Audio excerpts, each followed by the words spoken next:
Assalamualaikum warahmatullahi wabarakatuh.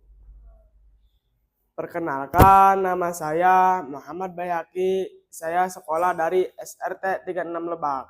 Nah, teman-teman, di sini saya akan menceritakan tentang Buya Hamka, ulama besar dan rendah hati.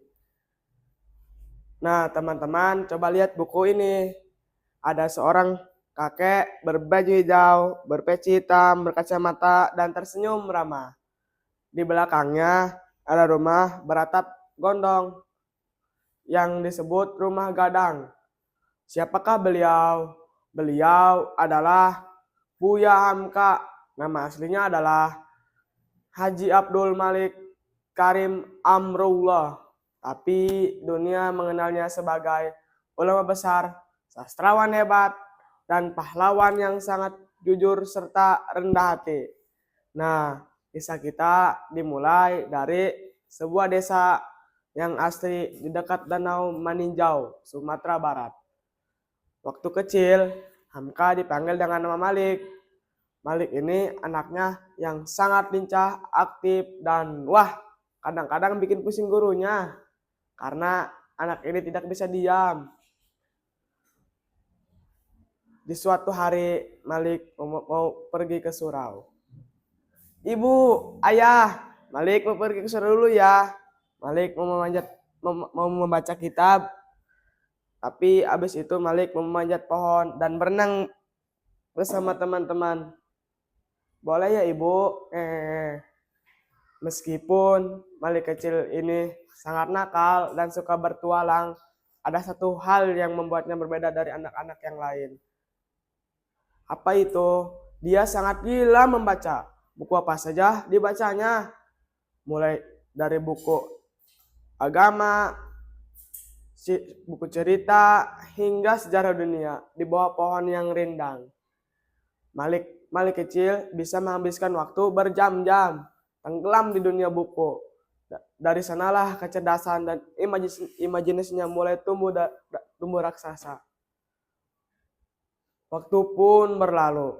Malik tumbuh menjadi seorang pemuda, lalu tumbuh menjadi seorang ayah yang dipanggil Buya, sebuah panggilan kehormatan untuk guru agama yang dihormati di Minangkabau. Buya Hamka bukan sekadar ulama yang berceramah di mimbar. Teman-teman, beliau adalah penulis ulung. Jemarinya menari di mesin tik tua, melahirkan karya-karya yang luar biasa. Bisa beliau menulis novel cinta yang mengharukan seperti Tenggelamnya Kapal Pender, Wix. Dan di bawah lindungan Ka'bah, beliau juga menulis Fasir Al-Quran 30 juz yang sangat terkenal bernama Fasir Al-Azhar. Hebatnya Buya tidak pernah sombong. Ketika orang-orang memuji tulisannya yang sangat indah, Buya hanya tersenyum dan berkata,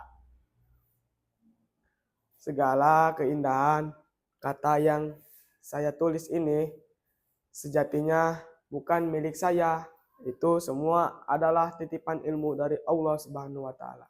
Tugas saya hanyalah membagikan kepada manusia agar membawa manfaat untuk dipuji. Wah, luar biasa ya, teman-teman. Padahal beliau sangat terkenal, bahkan sampai ke luar negeri. Tapi hatinya membuni serendah rumput yang diinjak, namun pemikirannya setinggi bintang di langit. Namun, teman-teman, hidup Buya Hamka tidak selalu mulus karena keteguhannya dalam memegang kebenaran dan sifatnya yang anti korupsi serta berintegrasi. Buya Hamka pernah mengalami fitnah yang kejam. Beliau dituduh melakukan hal yang tidak pernah beliau lakukan, hingga akhirnya Buya dijebloskan ke dalam penjara oleh pemerintah pada masa itu.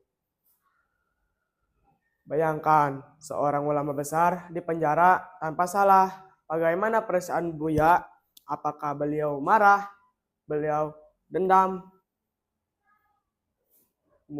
Buya, Buya, mulai hari ini ruangan sempit ini adalah rumahmu.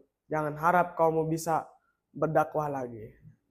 Mendengar kata-kata kasar itu, apakah Buya Hamka menangis atau mengamuk?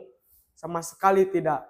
Beliau justru tersenyum dan menggelarkan sejadah, lalu berkata dengan tenang, Alhamdulillah, terima kasih ya Allah, jika di luar penjara saya terlalu sibuk dengan urusan dunia di manusia, maka di dalam penjara yang sepi ini engkau memberi saya waktu luang untuk berdua saja denganmu. Disinilah saya akan menyelesaikan tulis kitab fasir saya. Luar biasa ya, di dalam penjara yang dingin itulah Buya Hamka justru berhasil menyelesaikan karya terbesarnya, Fasir Al-Azhar. Beliau tidak membiarkan rasa benci merusak hatinya.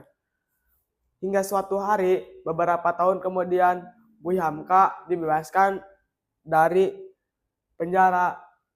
Kalian apa yang terjadi? Tahukah kalian apa yang terjadi? Orang yang dahulu menjebloskan ke dalam penjara meninggal dunia. Sebelum meninggal, orang tersebut berpesan, hanya Buya yang boleh menjadi imam sholat jenazah saya. Orang-orang di sekitar Buya pun terkejut dan berbisik, Buya, jangan mau dia kan orang yang sudah membuat Buya menderita di penjara. Tapi apa jawaban Buya Hamka yang pemaaf? Jangan begitu saudaraku, hak seorang muslim yang meninggal adalah disalatkan.